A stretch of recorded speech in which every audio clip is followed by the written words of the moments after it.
Peace and Black Power family, you know what it is. August 28th is going down.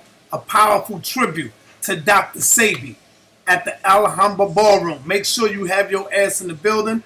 I mean, all the teachers is going to be there. All the scholars is going to be there. This is your time to come on in and hang out with your family. It's going down. Make no mistake about it. Queen of Four, Red Pill, KT the Arts Degree, Phil Valentine, Blue Pill, Red Pill. I mean, you name it, Brother Polite. It's all going down, family, and much, much more. You don't want to miss out on this. Also, don't forget about the news band, family. See, right now, we could have been in Oakland. We could have been over there seeing what's going on. Family, this is very important to us, and it should be important to you. Support. The GoFundMe link will be on this video. Handle your business. Get us out there. We need this support from the people in order to make this happen. Peace and Black Power family. Shakka Ahmose. Rest in peace. Moorish Science Temple of America. So says Shakka Ahmose. Alright, let's get it in. A whole lot of people getting debunked. That includes Ali Muhammad. That includes Dr. Wesley Muhammad, whom I totally respect. And that includes Lord Abba. That includes the babyface Imam Bashir, right? That includes all the Allah lovers out there. All the Allah lovers today, I got something special for you. And I hope you're paying attention. I told the Moors they didn't want it. I told the Moors they didn't want it. I told the Moors they didn't want it.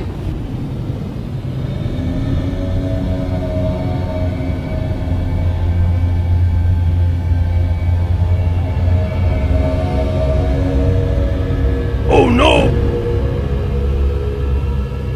Oh no!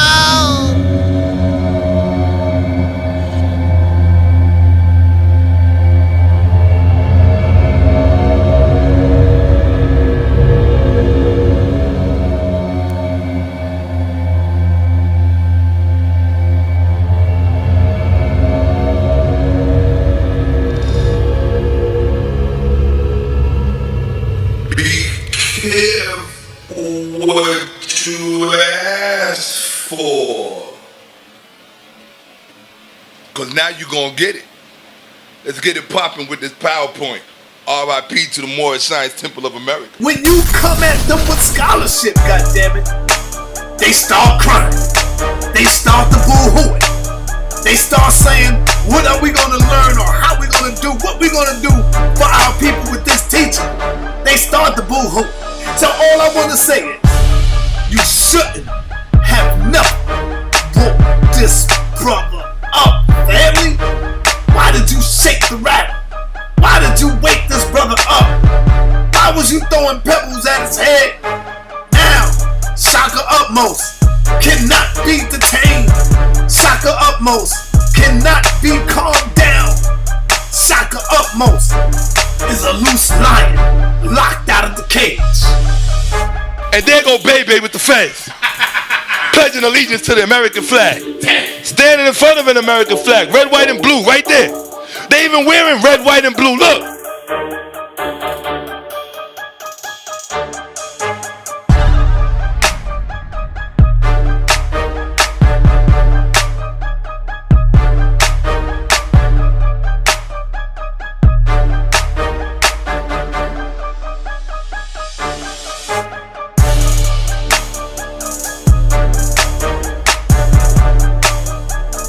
Careful what you ask for, because now you're gonna get it. Let's get it poppin'. They wanna claim all of this comedic stuff, but everything I showed you just came from here. You're lost. There you go. The miseducated and the misguided, further miseducating our women and our children. That's what's going on. They telling you about that Circle 7 Quran being Allah guided Noble Jew Ali. But now you know who Allah is, because your brother Shakka Ahmose showed you. I'm not showing you that picture to disrespect you. These are my people up here. But I got a bunch of morons miseducating them. You understand? All all you doing is you're no different than the Hebrew Israelites. Dealing with a culture you know nothing about because none of you have done any real research. You think it's all about treaties. Like this white man got what he got because of treaties. Ask the Native American, who you also claim to be. Y'all want to be everything but African. Y'all want to be, we the natives of America. We the indigenous of America. We are the Moors. We from, y'all want to be everything but Africa because you hate yourselves. You hate yourself. All of you, each and every one of you hate yourselves. You are Africans. Take that goddamn Assyrian shit off your head. Fuck wrong with you people. All right, why this topic? Why this topic? To be quite honest, I don't even I think how it all started was Brother Reggie was preparing for his debate against the Moors. What's the brother's name? Sharif? Right? He was preparing for his debate with Sharif. At the time, you asked me to come and give an interview, and I did. And in that interview, I made certain statements about the Moors. Yes? Yes. Yeah, I made certain statements about the Moors. And in fact, some of the Moors got so upset that one of our Moorish brothers, Red Pill, whom I love and respect as our brother, he came straight over to the studio. Do you remember that? Because he wanted to address what was being said. And at that time, we sat on the couch and we looked through some things. And I went to Wikipedia and just to do a quick cursory little bit of research on the Moors and who and to try to contrast it with who they say they are or how they represent themselves. And so it seemed like one Moor after another had something to say about me. It's always about me. It's never about what I say. They want to talk about my lot. They want to talk about my music videos. They want to talk about everything other than what I say. They never want to talk about the science and the history and the facts or the knowledge. They want to talk about everything else, which tells me what I need to know, right? So eventually, one of the Moors from the Moorish Science Temple of America, who calls himself Tahaka Bey, which I can't help but laugh. You need to just call yourself Bey Bey. You know, like Bey Bey's kids. Get rid of the Tahaka part. Because that don't fly. Nah, bro. Nah. Nah, bro. that don't fly. So I got something special for that brother because he made a video about me. So yeah, the video was kind of cute. You know, he said some things about Shakka. He kept saying, Shakka, get your facts. Get some facts or get your scholarship up. That's what he kept saying. Get your scholarship up. Remember you said that. Right. Get your scholarship up. So I said, okay, let me go get my scholarship up. So today we're going to see just how up I got my scholarship. Okay? So, and mind you, this is just a crumb. What you're going to get today is a crumb. I'm not even sharing the rest with you yet. All right, what you're going to get today is just a small little crumb. That's it. Okay? Because it's just the first thing that caught my eye. I'm going in order through your whole thing. And when I'm done, each video that I do is going to be a manifesto for generations who are coming to fact check Moors.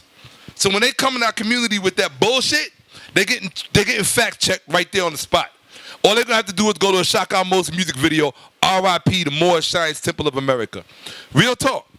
And I'm not saying that with disrespect, the whole R.I.P. part, but falsehood has to be laid to rest. You understand what I'm saying? Real talk so that Ma'at can live, so that Ma'at can stand up. You know, and helping Ma'at to stand up. We have people in our communities who are continuing the miseducation process.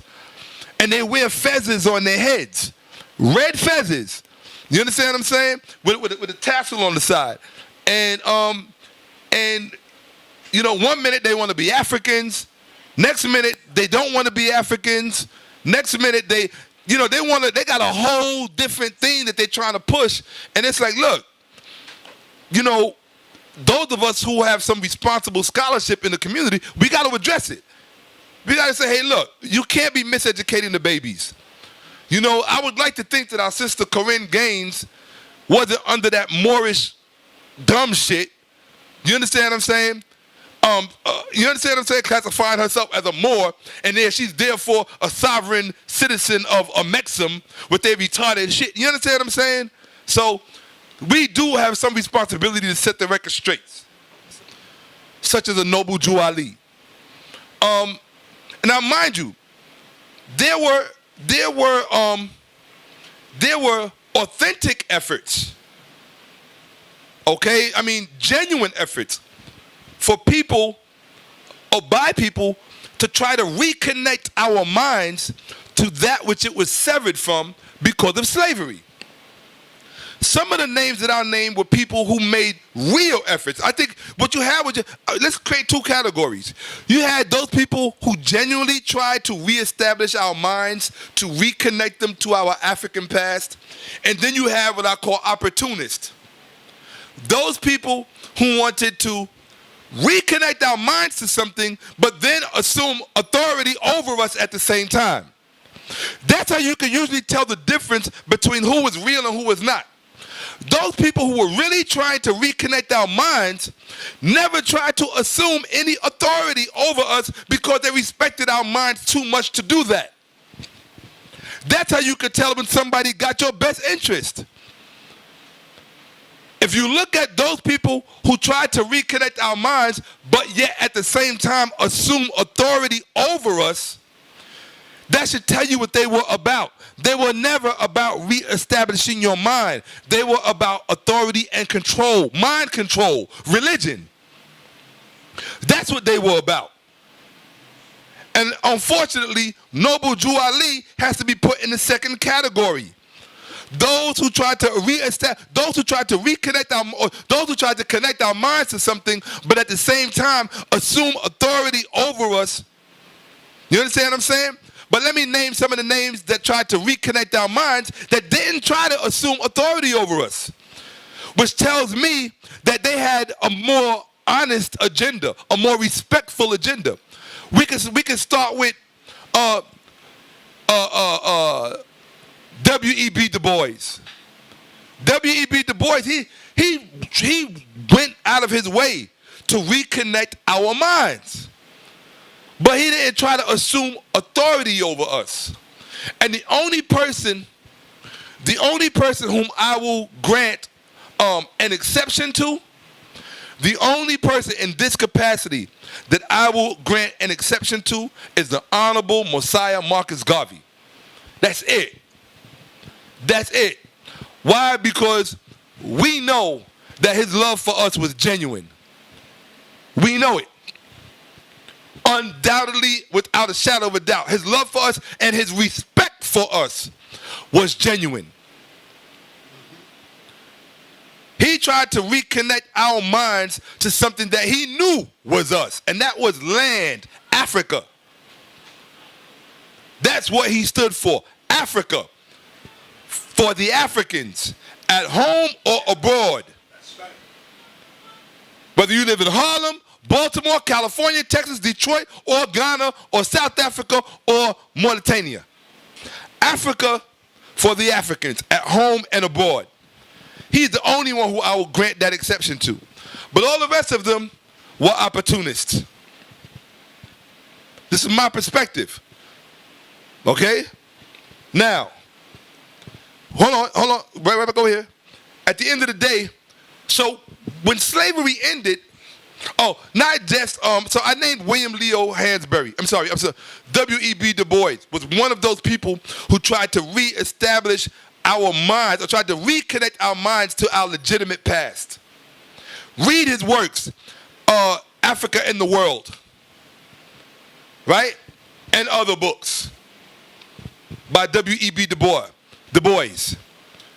W.E.B. Du Bois was able to do what he did because he read books that he read books that were written that were never intended to be read by Africans. All of the books that he read that was in the library of Harvard University was not written for black people to read. It was not written for the sons and daughters of slaves or for ex-slaves. It was written for white people trying to educate and inform other white people. So it wasn't like they were trying to hide something from themselves. You understand? Or hide something from us. They never expected probably for any black person to ever make it to Harvard. Okay? How's that? Oh, okay, cool, no problem. Right? So I'm gonna put this here for a second. Right? And I'm talking about this because we're going to get to identity wars. I want you to see what this PowerPoint is about. And I don't want to just take you in cold. So W.E.B. Du Bois was one of those people that tried to reconnect our mind, but he didn't try and assume authority over us. Okay? Another one, Carter G. Woodson, the creator of Black History Week, which became later on extended to Black History Month. Carter G. Woodson also went to Harvard to read the same books that Du Bois got his hands on. These are people who try to authentically re-establish and reconnect our minds to that which it had been severed from. But have you read their works? Have you read Du Bois? Have you read Carter G. Woodson, The Negro in History? Have you read them? Right? And who is their protege after that? William Leo Hansberry, another black man who attended Harvard, made all kinds of sacrifices to do it. He even taught Haile Selassie, his personal tutor.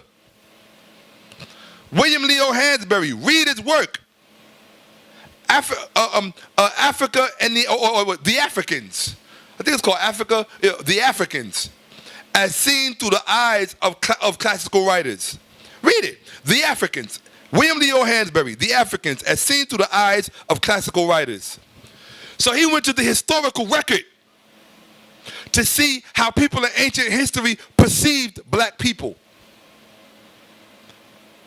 To read their writings. And it's all in his work. Read it. But don't pronounce judgment or talk about things you haven't read, a subject matter which you have not studied. See, the problem with being a Moor, don't forget. So those are names that tried to reestablish our minds or reconnect our minds to our African history, but they didn't try to assume thought control over us or authority over us. You understand what I'm saying? They didn't try to define things for us. They said, look, I did the research. Here you go. Do with it what you will. That's it. That's respect. But when you take, and I'm going to step on some toes, when you take a Noble Jew Ali, even a Elijah Muhammad, a Louis Farrakhan, or all these people who have attempted to assume some sort of authority over us, there is nothing that they have sought to reconnect our minds to that has any real basis in fact, and historical validity and historical veracity. However, I'm not going to denounce the actual contributions that have been made by some of the persons I named. Whatever contribution you make, you should be given credit for it. But whatever miseducation you proliferate, you should be called on it. Doesn't matter who you are. Doesn't matter who you are. If you miseducate, whether on purpose or by accident, redress should be made to you. Okay? So, with that said, after slavery, you had a group of people with amnesia. And you had opportunists come in and try to fill that void, try to fill that vacuum with their own manufactured prescription about who we were. And you got to remember, whoever was the author of the information or whoever prepared the information were the same people preparing your mind. That's a hell of a thing to give to somebody. That's a lot of power to give to somebody. Okay, you say it's A, B, C, D, E, F, G. I'm just going to believe you and not check you. That's religion. I'm not going to fact check you. That's religion. And one of the people who did that, not the only one, but just one of many people who did this not long after slavery, was a man who later became known as Noble Jew Ali. Okay? Noble Jew Ali was one of those men who sought to fill in that vacuum and attempted to inform us, black people, former slaves of America, he attempted to inform us of who we were and where we came from. And he did that back in the 1920s. The problem is that you have a sizable contingency of black people throughout our respective communities that still to this very day in 2016, about 1923 to 2016, who still hold for his teachings to be true. In 2016, with the advent of the internet, the information age, access to all kinds of knowledge, all kind of archives, all kind of primary evidence. In 2016, you have black people living throughout our respective communities wearing these red fezzes, calling themselves Moors, subscribing to a worldview that was furnished them by this brother of ours, who called himself Noble Drew Ali. I'm not going to even say what he was born as. You know, his so-called quote-unquote government name. I hate when black people try to do that to each other. If the man changed his name, respect the fact that he changed his name. He changed his name to I'm not going to call Muhammad Ali Cassius Clay. All right, Noble Drew Ali changed his name. And he changed his name from one name to Noble Drew Ali. So, with that said, I find it as a purveyor of knowledge and as a teacher of my people, I find it problematic that there are still African people living throughout our respective communities who are not only themselves miseducated, but they are still seeking to miseducate and indoctrinate others in their miseducation. And they are offended by African minds that are capable of thinking for themselves and who reject their worldview, who reject the teachings of Noble Drew Ali out of hat, as we should, as we're going to see here today, why we should. So, Bebe with the Fez, that's what I'm going to call you from now on, Bebe with the Fez. Man, you talking about the Hakim? Yeah, now he's Bebe with the Fez now. Bebe with the Fez, you told me to get my scholarship up. Well, after today, we're going to see how up my scholarship got. So I already know how I do. You understand? You're about to find out how I do. So now we're going to deal with this. We're going to go into the Circle 7 Quran. Oh. I wish I had a copy with me, but you can read it online. You can just download the PDF. It's on there word for word. Word for word that's in the book, it's word for word that's in the PDF. And any of you watching who want to see if I'm telling the truth, go right now to Google and download the PDF. The Circle 7 Quran, Moorish Science Temple. Real talk. Okay? Download it. And you're going to see I'm not making up anything I say to you today. Nothing. Okay? Now, we are going to see this man, Noble Drew Ali, when he furnished black people, when he furnished the black community in Newark, New Jersey, when he furnished them, or Jersey, Chicago, when he furnished them with this Circle 7 Quran, that these Moors of the Moorish Science Temple still subscribe to and still believe. When he did that, was he successful in restoring our minds to our former identity of who we are? Because if he was, that means that we are in fact Moors. Okay? Children of Moabites from the land of Canaan. Because this is what he taught. If he was successful in reestablishing our minds, now, if he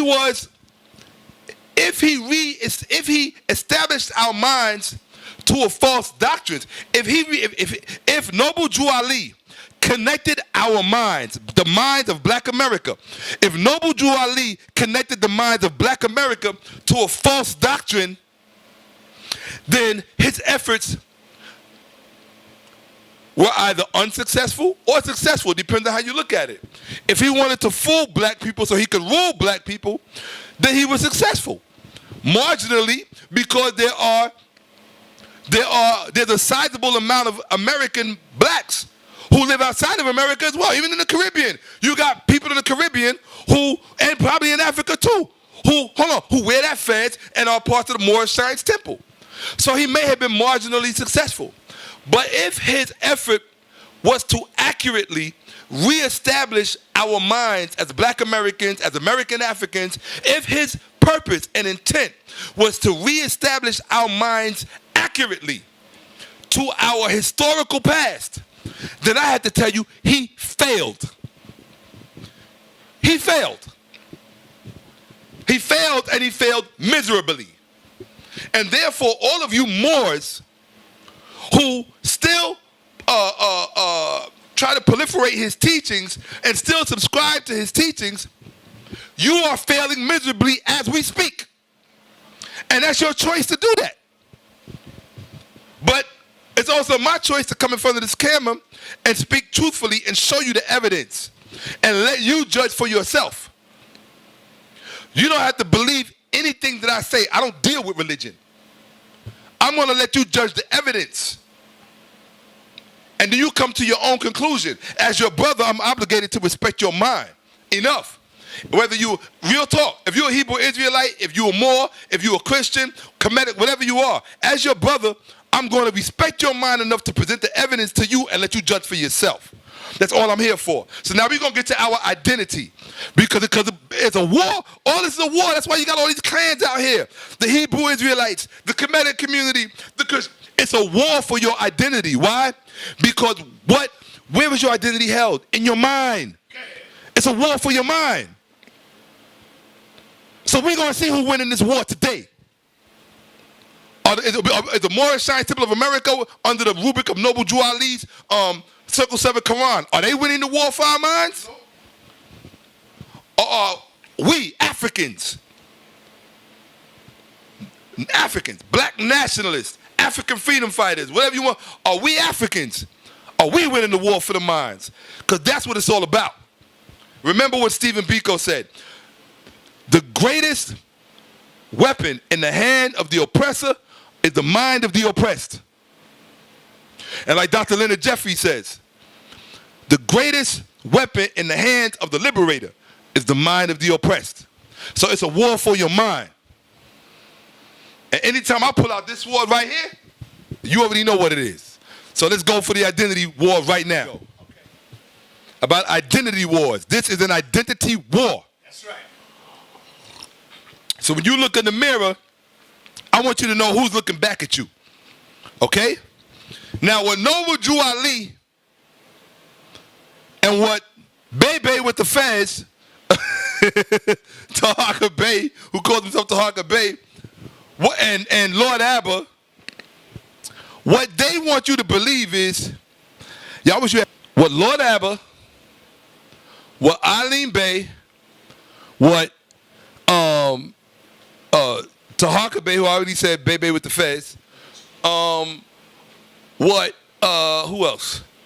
What all of these Moors want you to believe is that these people that you're looking at in this cotton field in the South of America, they want you to believe that those are not African people. That is what they want you to believe. They want you to believe that these are not African people. Please. Okay? Not at all. They want you to believe that these are not African people. So that we have to, huh? You can't hit the TV with that. I didn't touch it. Don't do that. Dude, all right. Okay. Now, this is what he wants you to believe. This is what they want you to believe. They want you to believe that these black people on this slave plantation are not African people, and that we have had the wool pulled over our eyes, right? Or the cotton pulled over our eyes, so we ignorant, right? So now everybody came in, we indigenous to America, and we was never enslaved, and it's a false narrative. This is what they want you to believe. But now, Okay, no problem. That's what they want you to believe. But what are they putting in place of it? So we're going to ask the question. Are the descendants of enslaved blacks in America the descendants of Canaan and or Mesopotamia? We have to ask that question. If we're dealing with the Moorish Science Temple of America, we have to ask that question. Why do we have to ask that question? Because we're going to go straight to the Holy Quran of the Moorish, the actual name of the book is called the Holy Quran of the Moorish Holy Temple of Science. And not this other thing they've been saying. This is the actual name. The Holy Quran of the Moorish Holy Temple of Science, Circle 7. Now, divinely prepared by noble Juali. I'm sorry. Divinely prepared by the noble prophet Juali. Okay? So, he's a prophet. Okay? I got no problem with that. And it was divinely prepared. I don't know what made it divinely prepared as opposed to being profanely prepared. Okay? No, by Juali. Now, who guided him? Because it says it right on the cover of the Quran. Uh-oh. This is what makes it divine. It says, by the guiding of his father God, Allah. So now we know that the divinity conferred upon this book comes from his father God, Allah. Okay? Now, according to him, Allah is the great God of the universe. Okay? So hold on. So the purpose for it is to redeem man. Not the black man, not the white man, not the Asian man, just man. So apparently this book is for everybody and anybody. That's what it's for, to redeem man from his sinful and fallen state of humanity back to the highest plane of life with his father God Allah. Cool. So this is a universal a manual. It's for everybody. It's not just for black people. Okay? So, I mean, me personally, my thing is this. If you're going to be redeeming our mind because we just got off the slave plantation and you're going to reconnect our minds and redeem our minds, then don't you think you need to give us something that's exclusively for black people? Because slavery in America was our exclusive experience. I'm not saying other people weren't enslaved like the Irish and the Native Americans. They were. Other people were enslaved too, like the Irish and Native, well, indentured servitude, whatever you want to call it. But I'm saying, this book here says it's for humanity. So it's for everybody. It ain't just for black people.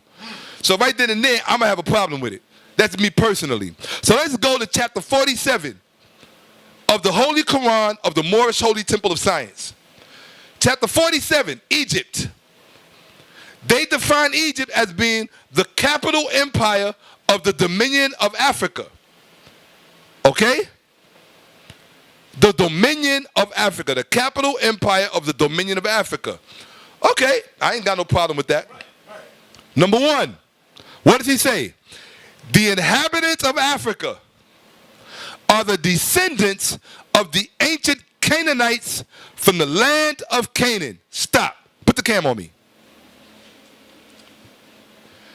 That's the first thing you just heard. The inhabitants of Africa are the descendants of the ancient Canaanites from the land of Canaan.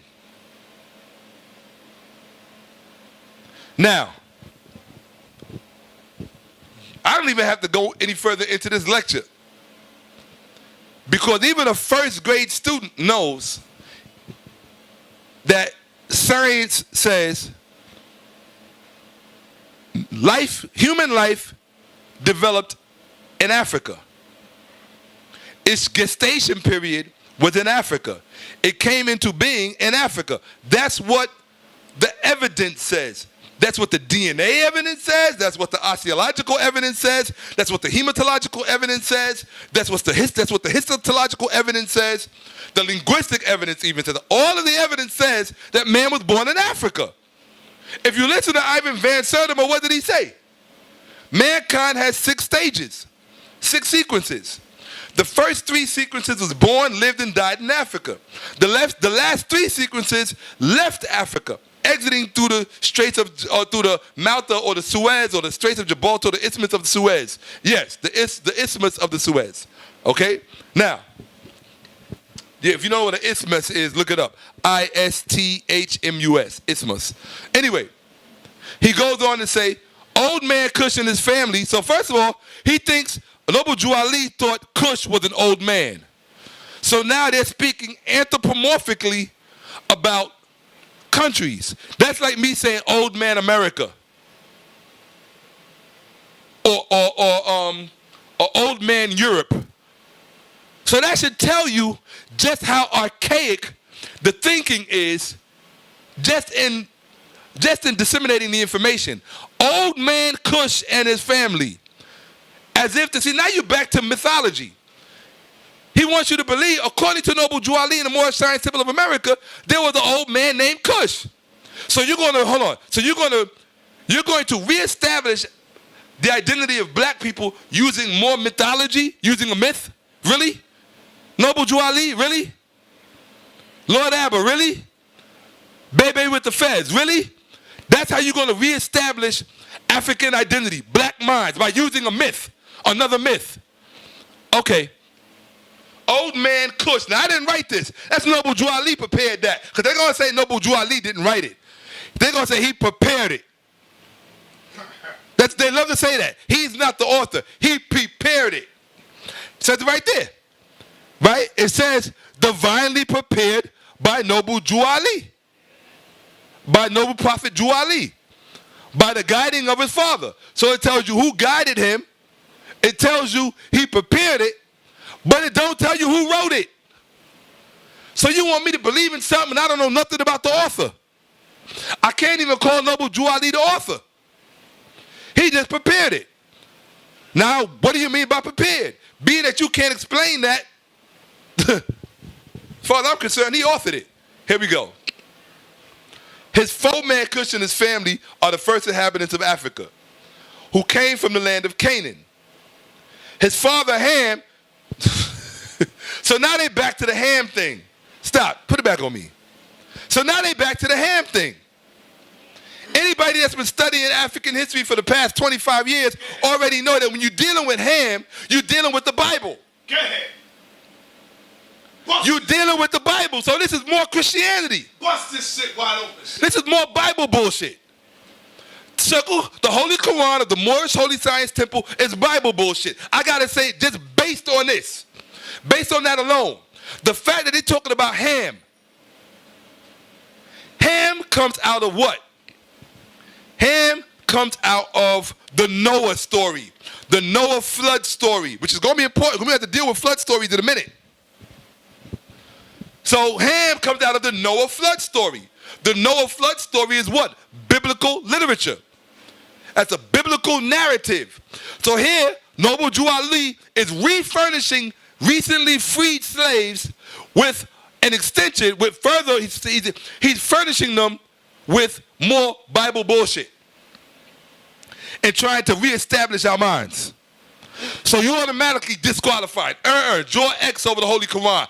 Unacceptable, inadmissible for free slaves. We do not deal with Ham.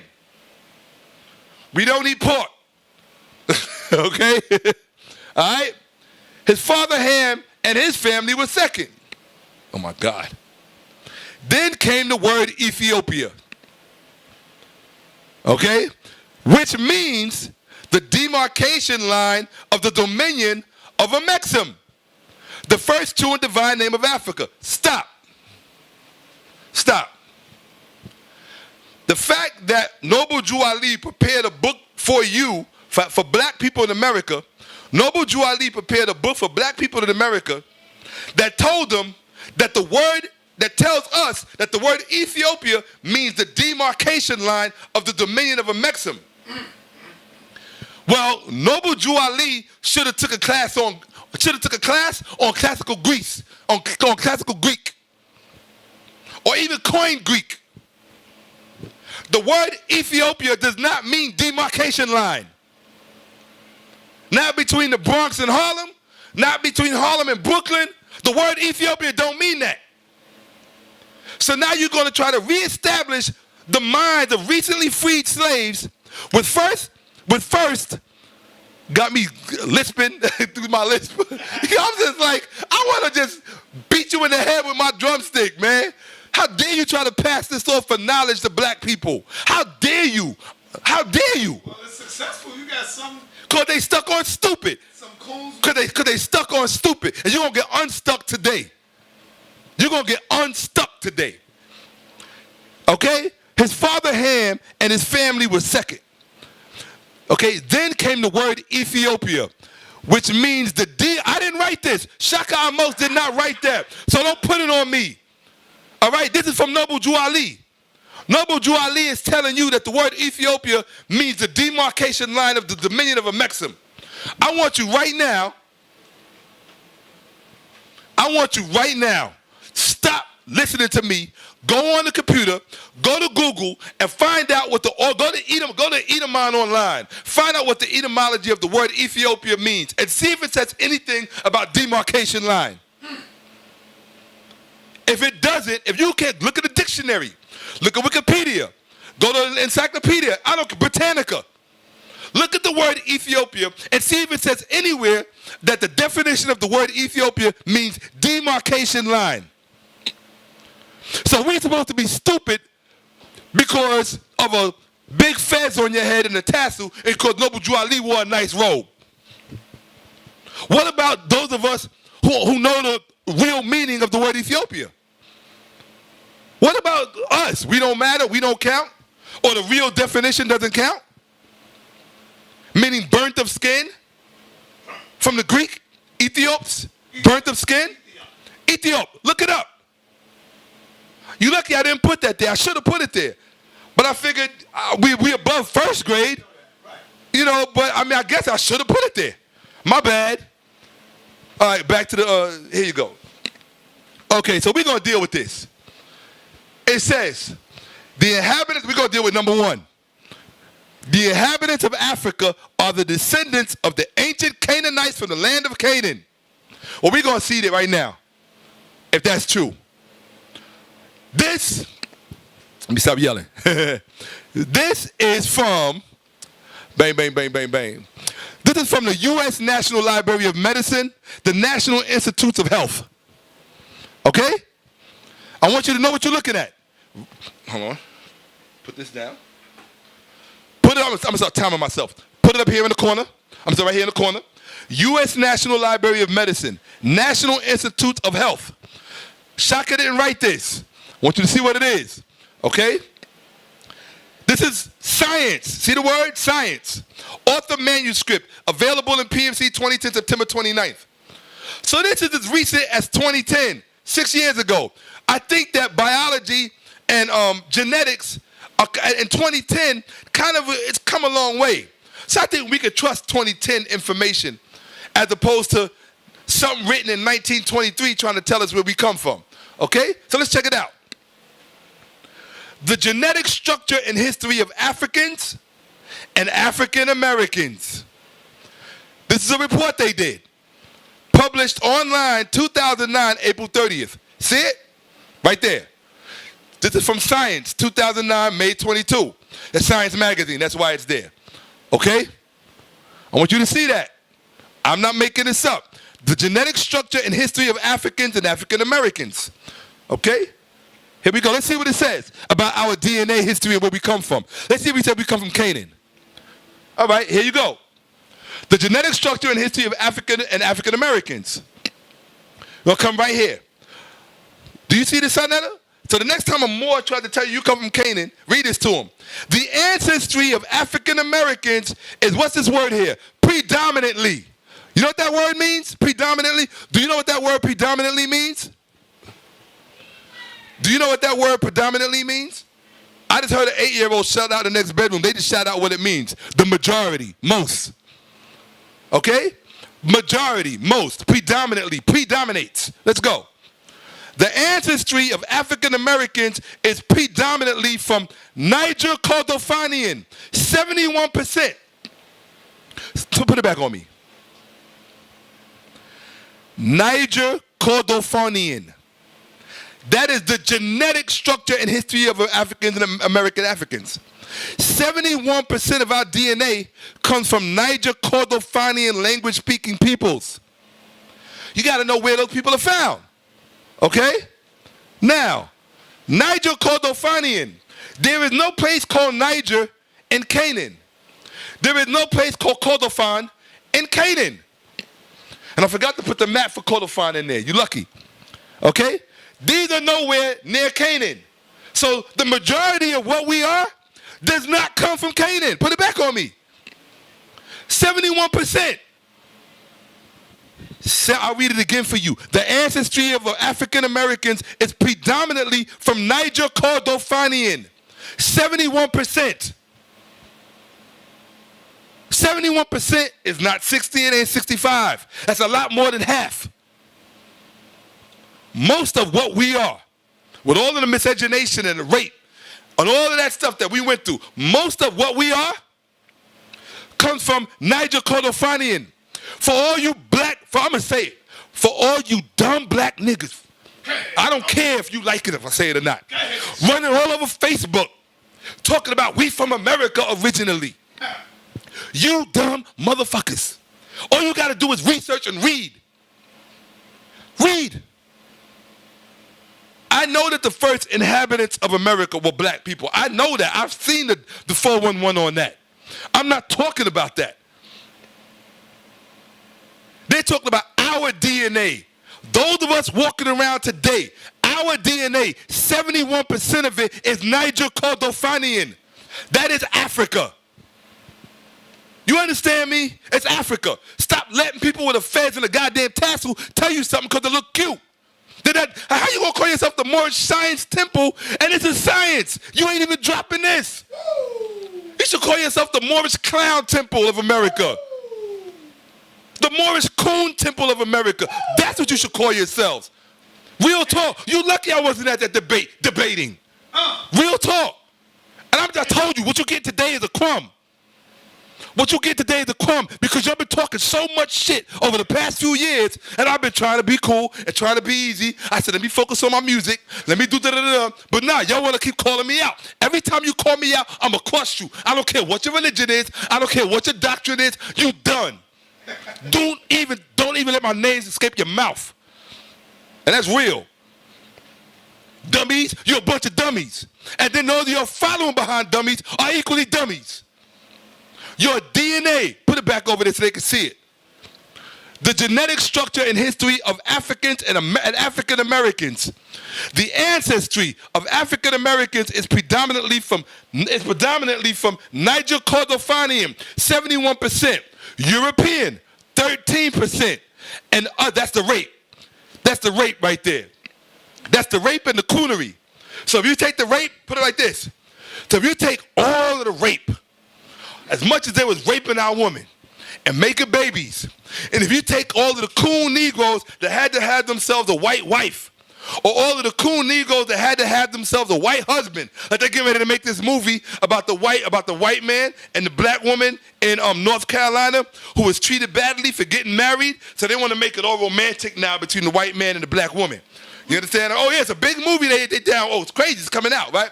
So for all of the rape and the miscegenation and the coonery that that force black people to be with white people sexually, the only thing you can measure in us as a whole, 13% European. What is that? 13%? That explains all of the dumb shit we do. Right. All of the dumb shit we do, that's that 13%. Yeah. And now you know why they say the number 13 is an unlucky number. All right? That's for you. Woo. Now you know why the number 13 is an unlucky number, because that's your European ancestry. 13% according to the DNA. Not Shakka Ahmose. Don't put it on Shakka Ahmose. What I want to say is, why they wake this motherfucker up? Dude, leave Shakka the No, dude. Come on. This is a crumb. All you getting today is a crumb. And I'm going to show you what I do with a crumb so that you can imagine what's coming. R.I.P. Moorish Clown Temple of Moorish Coonery Temple of America. R.I.P. Here you go. Feel me? Here it is. The ancestry of African Americans is predominantly Niger Kordofanian, 71%. What's up? I can see it right now. Yeah.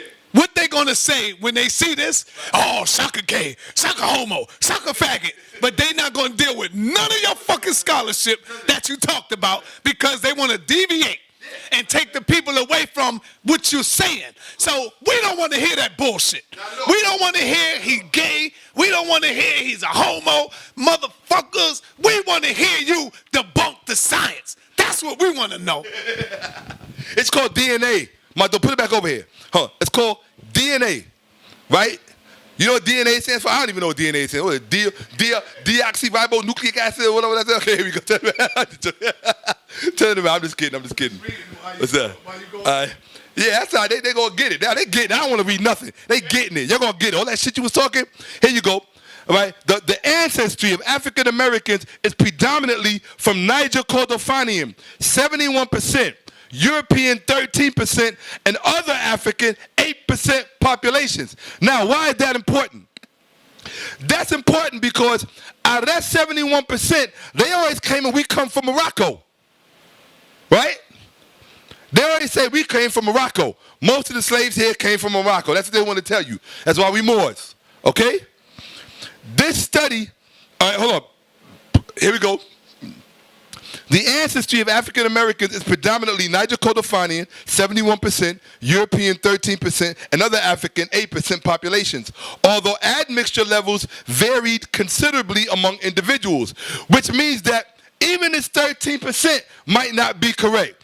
It might be some of us that only got 8%, 7%. Some might have 15 and 16%, like Brother Reggie, right? And congratulations to his brother on getting married. You understand what I'm saying? So, but this is what you got to look at. 71%. Feel me? 71%. My dude. So if you talk about 71% Niger Kordofanian, that's who we are, bro. Now, hold on. Let me ask you a question. In this DNA study, do you see anything that relates to Canaan? Anything that relates to Canaan or Mesopotamia? All right, so put it back on me real fast. Moors, I want y'all to get into the DNA. That includes Sharif too, because you like to come off like you got the knowledge and you don't, okay? Dude, real talk, I put it out there. Sharif, I'll go get you any day of the week. I am, no offense to Brother Reggie, I'm not Brother Reggie. Real talk. That's real. And I do it for free. Straight up. You hear? Yo, you What? know what? Fuck that. What? Fuck that. Matter of fact, being that you said that, if y'all really about the people, if anybody, but we don't just want anybody. We want your best, and we will do it for free. We want your best. That's all. We want the best. Come on. Here you go, because I'm tired of all of this stupidness. Let's go. This study, came back over here. Yeah. This study helps tease apart the complex evolutionary history of Africans and African Americans, aiding both anthropological and genetic epidemiological studies. Dude, do you see this? The genetic structure and history of Africans and African Americans. Author manuscript available in PMC 20. Come on, man. Stop playing. Y'all need to stop playing with black people's minds and stop miseducating them. Your fez is done today. Trust me. Here you go. It says right here, the inhabitants of Africa are the descendants of the ancient Canaanites from the land of Canaan. That's from the Circle 7 Quran. Now hold on, it said that we are Niger Kordofanian. That's what the DNA says. The Niger African languages, Niger Kordofanian. The Niger Kordofanian family has two branches, Niger Congo and Kordofanian. The Kordofanian tongues are spoken in Sudan and form 5 small groups: Kawalib, Tegali, Tolori, Tumtum, and Katla. Okay? That's the Kordofanian. I wish I had a map of Africa right here. I'm going to find one. Real talk. To show you where it is. Are you going to give me a map of Africa? No, oh, man, I thought you were going to put a map. Could you put a map of Africa on the screen real fast? All right, cool. All right, here we go. It says, Niger Congo is an enormous branch whose languages are found throughout South and Central Africa and in most of West Africa below the Sahara. Now, Morocco, now correct me if I'm wrong. Is Morocco below the Sahara? No, it's not. So hold on. Right? None of these languages are from Morocco. These languages that our DNA dates back to do not come from Morocco. So why you keep trying to say we come from Morocco? Now I'm gonna tell you something. When you do when you look further into the DNA study, the fact is that there were a very small percentage of us of Africans who got caught up in the slave trade that did in fact come from Morocco. But when you see the percentage of how small it was, it's damn near not even worth talking about. So you only dead, damn straight no 71%.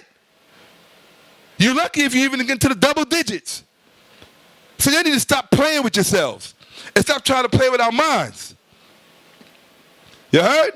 Now mind you, that wasn't even the beginning of the lecture. That was just to set something straight. This is the beginning of the lecture. R.I.P. Moorish Science Temple. No more moronic lies. Okay?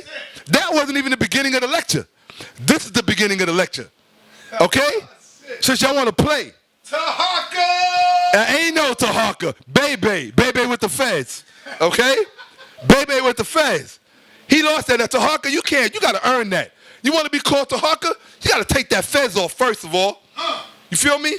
Tahaka was not a Canaanite. Tahaka was not Mesopotamian. He was an African, a pitch black African. You understand? You do understand. You do understand what Africa means and where it is. He was not from Amerikkka. He was from Africa. Okay? Now hold on. To be quite fair, at the time when Haka lived, there wasn't no place called Africa. So I'm going to be fair with you about that one. So I can't even say that. I'm going to be fair. I'm going to be real fair. But we know what we mean when we say Africa. We talking about what land mass. So let's not be stupid. We know what land mass we talking about along the Nile River. Okay? Upper Nile. Tahaka was from the Upper Nile region. He wasn't from Canaan and he wasn't from Mesopotamia. So stop that. This is the beginning of the lecture. Since y'all want to play, you don't know what you're playing with. Now, this is something I prepared for Noble Jew Ali out of respect. I wasn't going to read it, but I'm going to read it anyway. To my brother, Noble Jew Ali, from your brother Shakka Ahmose, you did the best you could with what you had for your people, for our people, at a time when our collective memories have been wiped clean, at a time when we no longer possessed any knowledge of our historical or divine selves.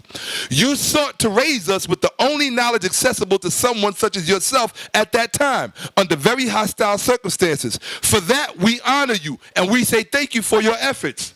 However, Noble Jew, your offspring, your progeny have failed to advance, to move beyond the errant historical paradigms you left behind.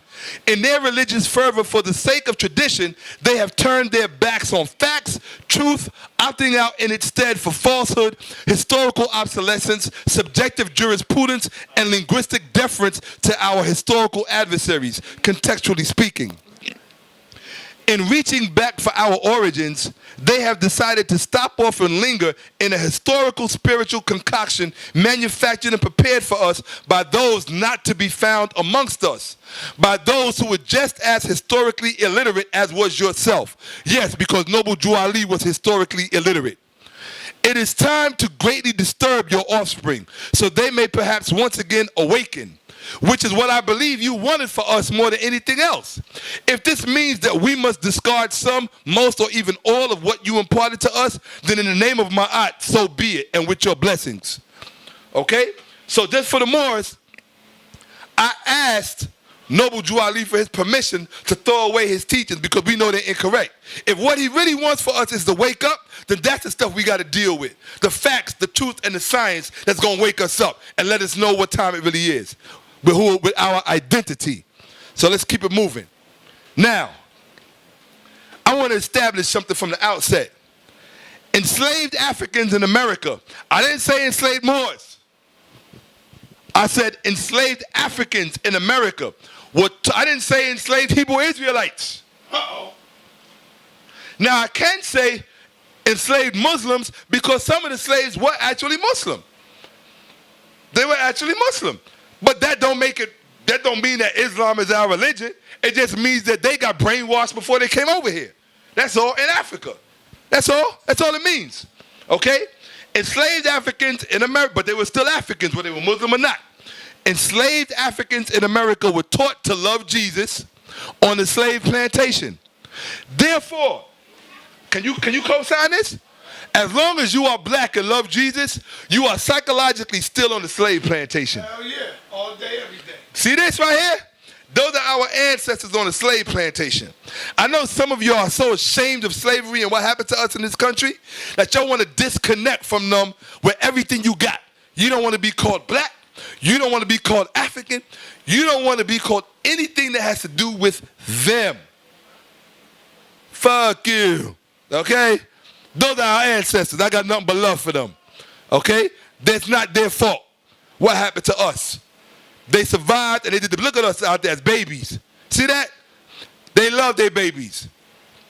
Okay? Now, and where was Allah? Okay? If your Allah is the universal God, you heard me? Here we go. Now, we just established enslaved Africans in America were taught to love Jesus on the slave plantation. Therefore, as long as you are black and love Jesus, you are psychologically still on the slave plantation. Question: does the Holy Quran of the Moorish Holy Temple of Science, also known as the Circle 7 Quran, incarcerate black minds in the Bible? Well, we already know that. We already know that it does. Why do we know? Because if you go back to part 1, they still trying to push Ham, his father Ham. So we already established that the Holy Circle 7 Quran incarcerates black minds in the Bible. But we asked the question again here because of the statement just made about Jesus. Enslaved Africans in America were taught to love Jesus on the slave plantation. Therefore, as long as you are black and love Jesus, you are psychologically still on the slave plantation. That goes to all my relatives who go to church on Sundays, including my sisters. That goes to everybody who goes to church on Sunday or Wednesday or Saturday, depending on when you go to church. All right? If you're still in that Bible and you still love Jesus as your Lord and Savior and you are black, you are still on the slave plantation. Let's establish that. Okay? Now, we're going to ask a question. Did the majority of our black ancestors in 18th century early America, enslaved or otherwise, love Jesus? We're going to answer that right now. Okay? Check this out. From an historical account of the rise and progress of the colonies of South Carolina, 1779. Alexander Hewitt, first historian for South Carolina and Georgia, Doctor of Divinity degree, University of Edinburgh, that's in England, remained loyal to the king. Okay? Now check it out. Look what he says in his book. In his book, An Historical Account of the Rise and Progress of the Colonies of South Carolina, he says, the Negroes of that country. He's talking, at the time, they considered the colonies countries. So they were talking about South Carolina and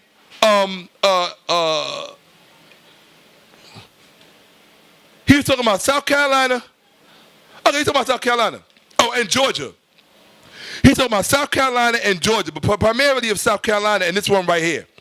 The Negroes of that country, a few only accepted, are to this day as great strangers to Christianity.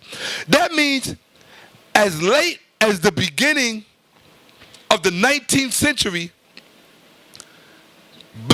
as late as the end of the 18th century and the beginning of the 19th century, most black people enslaved in America were strangers to Christianity. We're talking about the slaves that came over on the slave ships. They were strangers to Christianity. That's a document right there. You want to know where this came from? This came from the book Slave Religion, The Invisible Institution in Antebellum South by Dr. Albert Jordy Roberto. He graduated from Yale University in '74, and he's the Henry W. Putnam Professor of Religion at Princeton University. That's a top-notch scholar. And look at his picture. That's a black man. Get his book, Slave Religion, The Invisible Institution in the Antebellum South. Most of the slaves did not love Jesus. And as late as the as late as the end of the 18th century and as early as the beginning of the 19th century, most of the enslaved Africans in America were strangers to Christianity. Put it on me for a minute. I know most of you Moors are actually stupid and dumb. Look up the word stranger, because you don't believe me. Look up the word stranger. Most of the enslaved Africans in America did not love Jesus. So let's be clear on that. Okay? I just showed you the documentation. Okay? According to Alexander Hewitt, right there, who I just showed you, according to Alexander Hewitt, the first historian for South Carolina and Georgia, the answer is no. They did not love Jesus as they were strangers to Christianity. Just say no. Okay? Check it out. This is the book, Slave Religion, an Invisible Institution in the Antebellum South. Get it, read the documentation. We're dealing with straight up documents here. I thought you said Moors love documents. Ain't they always shoving documents in people's faces? Yep. So if the Moors are always shoving documents in people's faces, why didn't they see that documentation that says the Negroes of the countries, South Carolina, right, and Georgia, a few only accepted, are to this day as great strangers to Christianity? I wonder why they didn't see that documentation, because they love documents, right? Hold on. Did our enslaved black ancestors in the 19th century early America love Jesus? So we just went from the 18th century to the 19th century. Let's read from the book, Slavery, Civil War, and Salvation, African American Slaves and Christianity. And we're going to find out, and we're going to show you who the Moors really are, okay? This is page 1, introduction, first paragraph, Dr. Daniel L. Fountain, Associate Professor of History, Department Head, History, Political Science, Religious and Ethical Studies, and Sociology. PhD, okay, Early American History to 1876, the University of Mississippi, 1999. He got his master's at North Carolina and his BA at Stetson. Okay, so this is a PhD, okay? His book, Slavery, Civil War, and Salvation, African American Slaves and Christianity, 1830 to 1870. Now this is the height of slavery in America. Check it out. This is what the book says. This is what he said. Actually, it's from the book. It's from the introduction.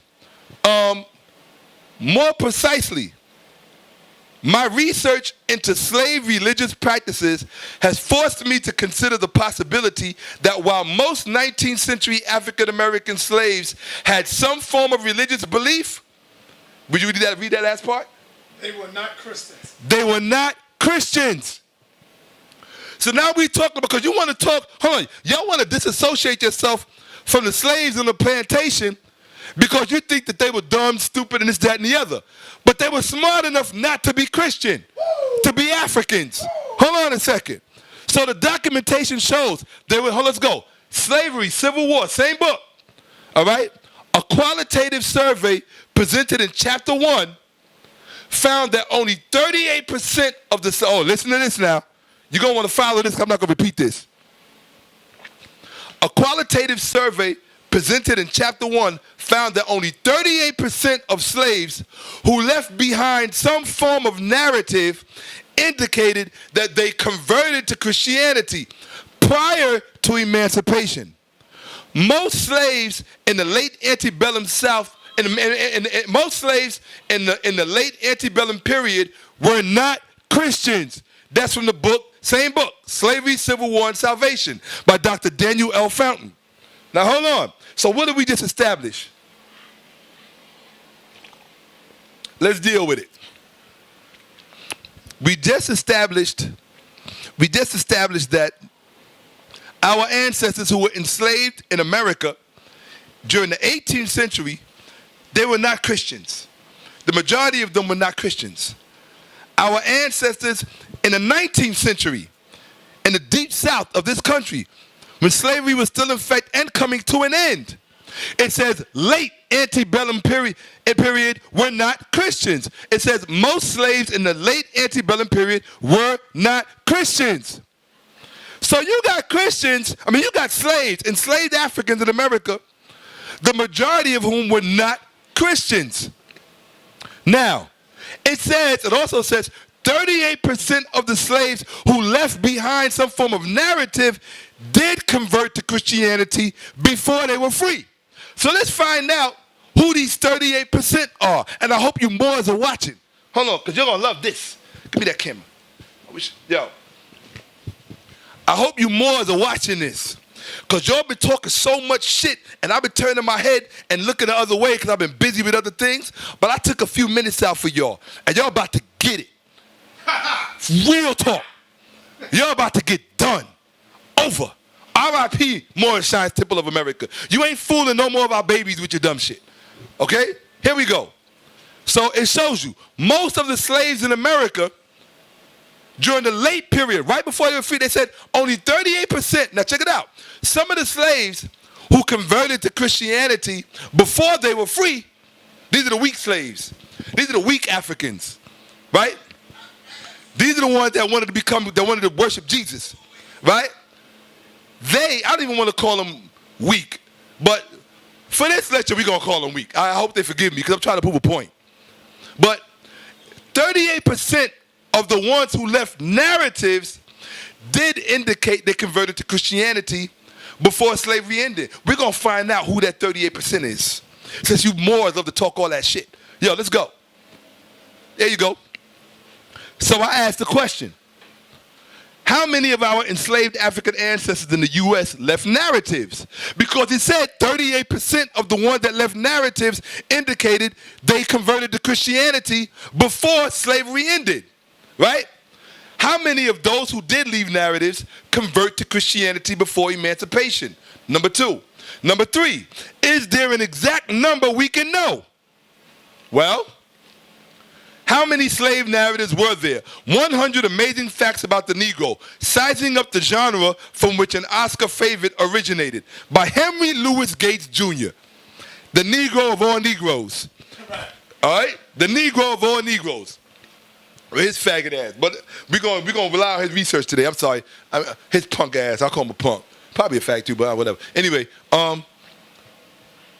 he is the Alphonse Fletcher University professor and director of the Hutchins Center for African and African American Research at Harvard University. He's a Harvard professor. And this is his article. How many slave narratives were there? Because all we got to do to find out how many enslaved Africans converted to Christianity before slavery, we got to find 38%. See it? Look.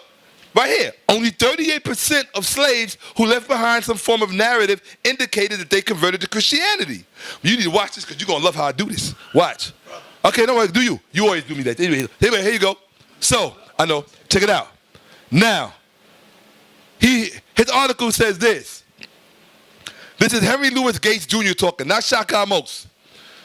Now, thanks to my friend, Professor William L. Andrews, and his colleagues at Doc South, an online archive hosted by the University of North Carolina at Chapel Hill, we can put an exact number out there. 204. That's right. From the height of the slave trade to the end of the Civil War in 1865, 102 known book-length slave narratives were written, with another 102 written by former slaves after the war. So, we got 102 and 102, okay? So that's 104, right? 204, because we said right here. He says 38% of slaves who left behind narratives. So he just said, in this article, 102 known book-length slave narratives were written, with another 102 written by former slaves after the war. Altogether, that's 204, okay? Remember, only 38% of the slaves who left behind some form of narrative indicated that they converted to Christianity prior to emancipation. Number 2, what then is the exact number of slaves who left narratives that indicated they converted to Christianity before emancipation? Number 3, the answer is 38% of 204 equals 77.52. So now, you got 78 slaves. I wish you could put the camera back on me, but I'll do it. So that means you had 78 slaves. 78 slaves admitted in their narratives that they converted to Christianity. Okay? Out of 204 who left narratives, we ain't even talking about all the slaves. We just talking about the ones that left narratives. Out of the ones that left narratives, it's 204. Out of 204, it's 78 of them admitted they converted to Christianity before slavery came to an end. Can we find out who those 78 slaves were? See if we can take a look. There they go. That's all 78 of them right there. Those are the slaves that converted to Christianity by the end of slavery. I'm gonna prove it to you. Or before slavery, and I'm gonna prove it to you right now. Put it back there. I'm gonna prove it to you. Remember that feds, folks. So that you know you could deal, you're still dealing with a slave. When you see that feds, you're dealing with a slave. Don't forget that. All right? Look, check it out. Here you go. Look, here you go. Does the Circle 7 Quran free the minds of black people, or does it keep them trapped in the Jesus story? Watch this, Sanetta. Look at this. The genealogy, can I have you this for this one? The genealogy of Jesus. This is from, by the way, this is from the Holy Quran of the Moorish Holy Temple of Science. The genealogy of Jesus, with 18 years of the events, life, works, and teachings in India, Europe, and Africa. These events occurred before he was 30 years of age. Now, what did Noble Jew Ali say about this? It says, these secret lessons are for all of those who love Jesus. Uh-oh. I hear you. Uh-oh. That means the stuff in this book are for those people who love Jesus. That's from the book itself. For those who love Jesus and desire to know about his life, works, and teachings. So when you're dealing with that fast, you're dealing with people who love Jesus. Who loves Jesus? Put the light over here. Hold up. Who loves Jesus? Now these niggas think that they're freeing your mind from a slave plantation, but they're not telling you inside their book it said explicitly, these secret teachings are for those who love Jesus. Damn. I told you, anywhere you try to sneak Jesus in, I'ma do you. I don't care what religion it is, I'ma do you. You just got done. You just did it to yourself. It's in your book. Go back. I'm gonna say it again. It says right here, the Holy Quran. Oh no, it's in there. I didn't give the page. Hold on. It's in there. I just took it out of there. It's in there. Matter of fact, when I tell you it's in there, it's like, matter of fact, it's right under the table of contents. It's before the book even gets started. It's in the book, under the table of contents. Straight up. Okay? So where? A matter of fact, there it is right there. The prologue. All right. It's the prologue. They ain't even get to, that's the prologue. These secret lessons are for all those who love Jesus. Damn. Stop right there. Put that cam on me for a minute. How you gonna try to shove a fez on my head when I don't love Jesus? Tahaka! Bay with the fez? Huh? Alim Bey? Huh? Huh? Lord Abba? Huh? How you gonna try to shove a fez on my head when I don't love Jesus? It says those secret lessons are for all those who love Jesus. That's in your book. It's not in my book. So y'all still on some love Jesus shit. But you want black people to think there's something revolutionary about y'all.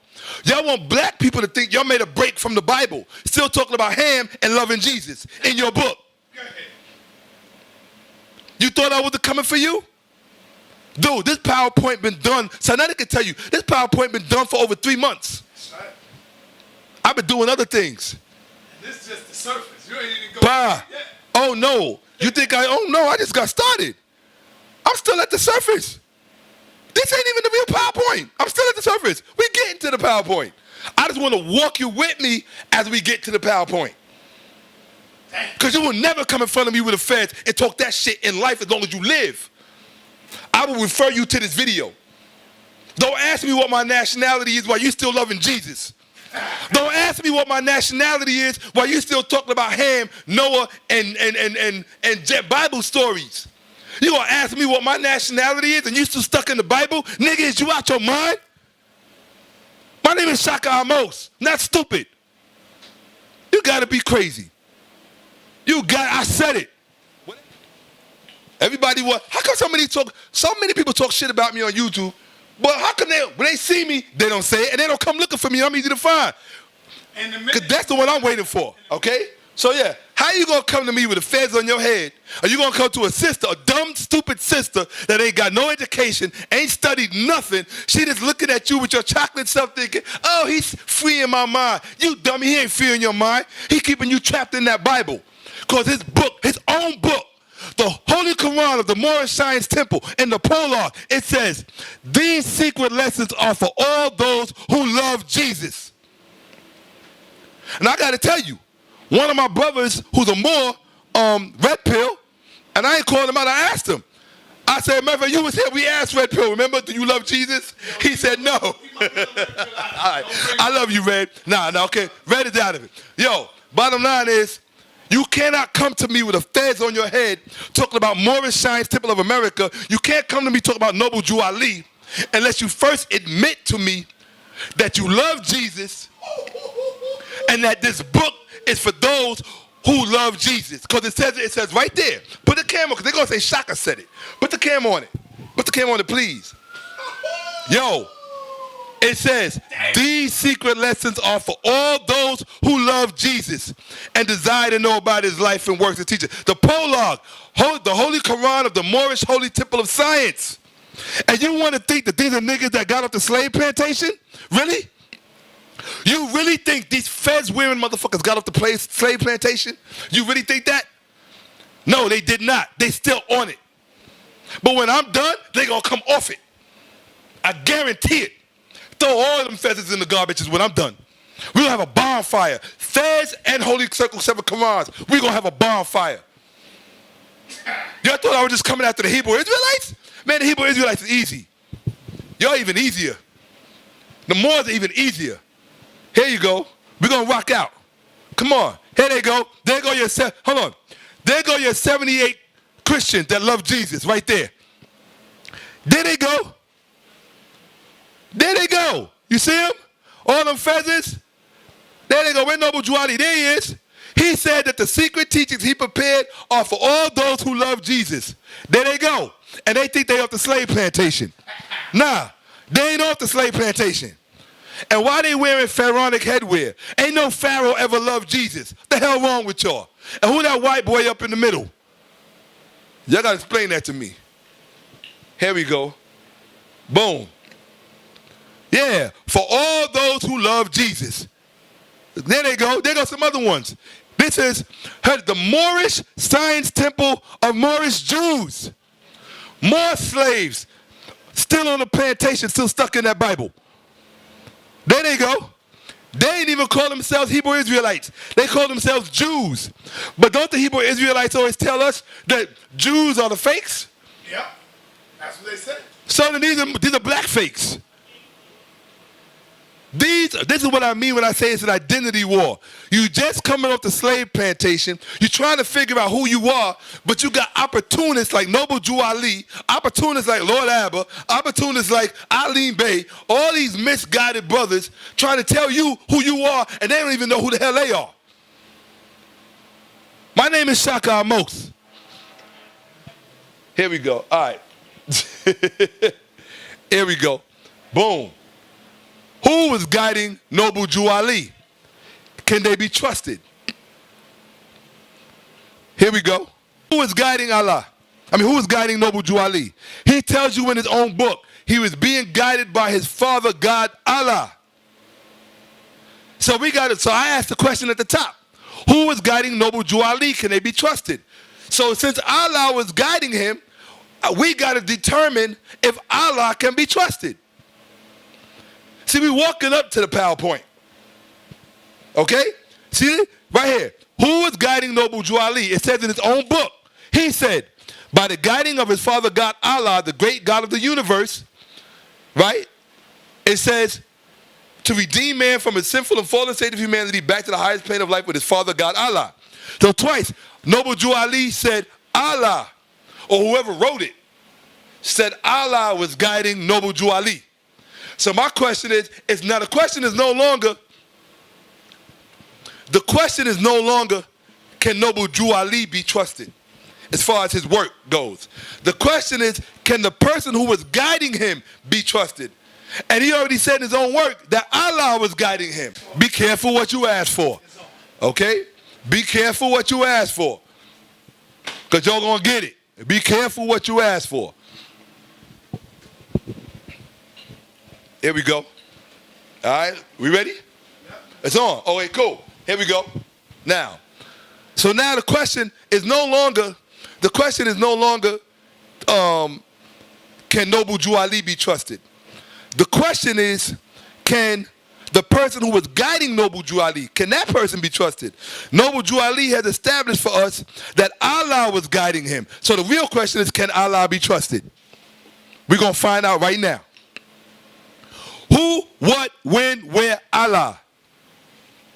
See that? Who, what, when, where, Allah. Now, that's how we are taught to ask questions. Who, what, when, where. The problem is that that's incorrect. You're asking the questions in the wrong order if you want to get the answers. Right? Yeah, I like that. Right? Here you go. The question should be where, when, what, who, Allah. In that order. You got to start with where. Why? Because you're dealing with a place. Everything begins and ends in a place. It has to have a location.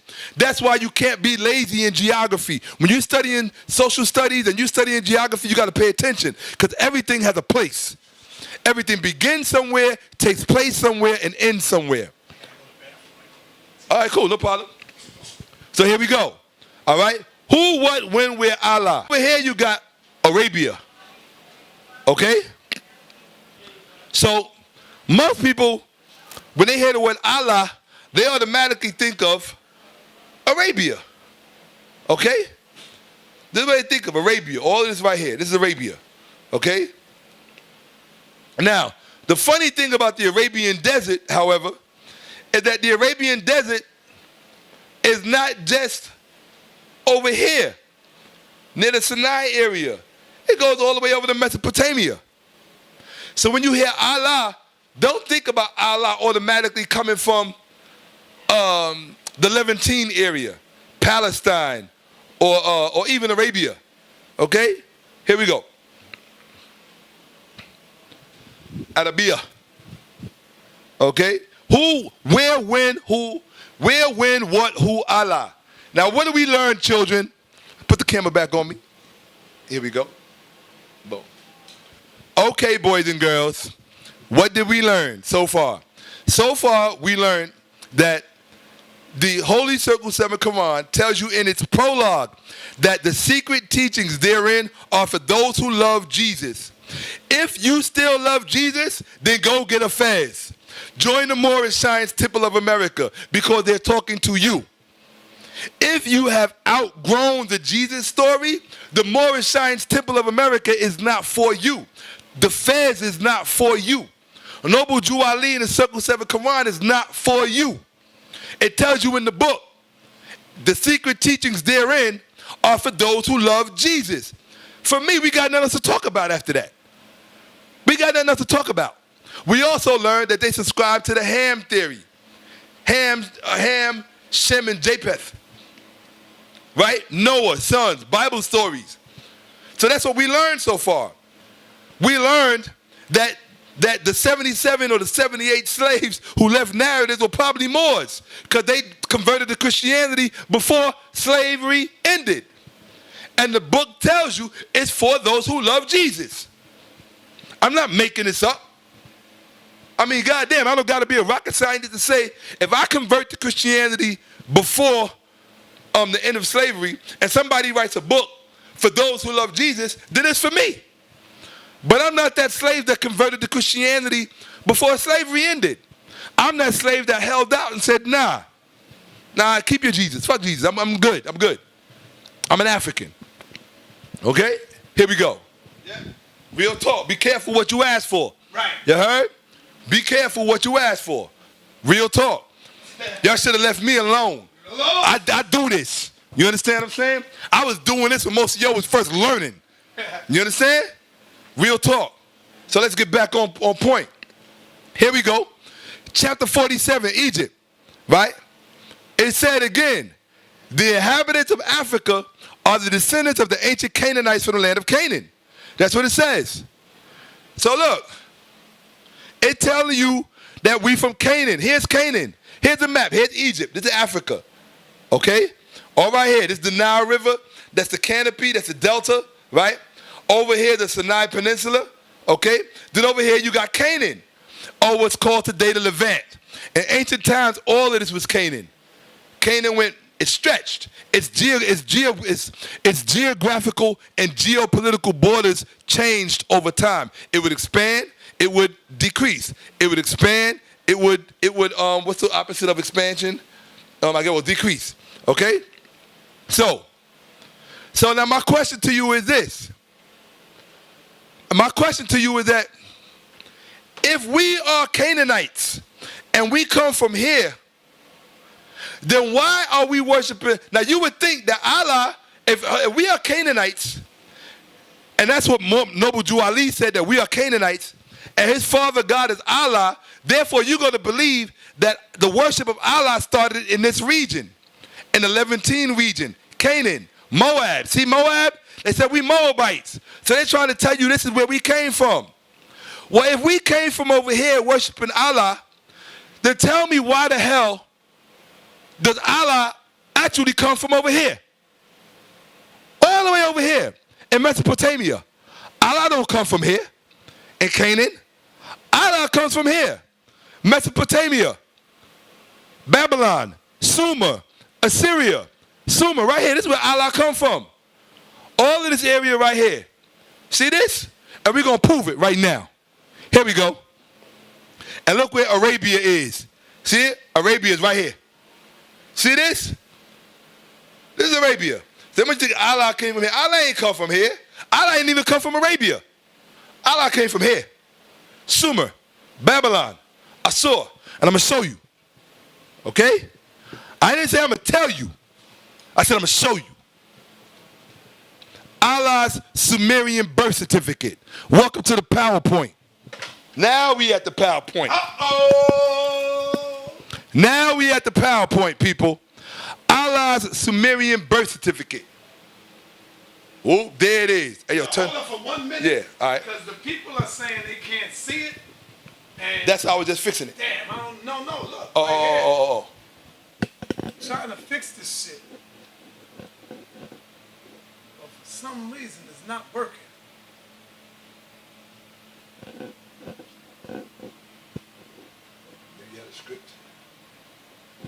All right, folks, we're just having a technical difficulty.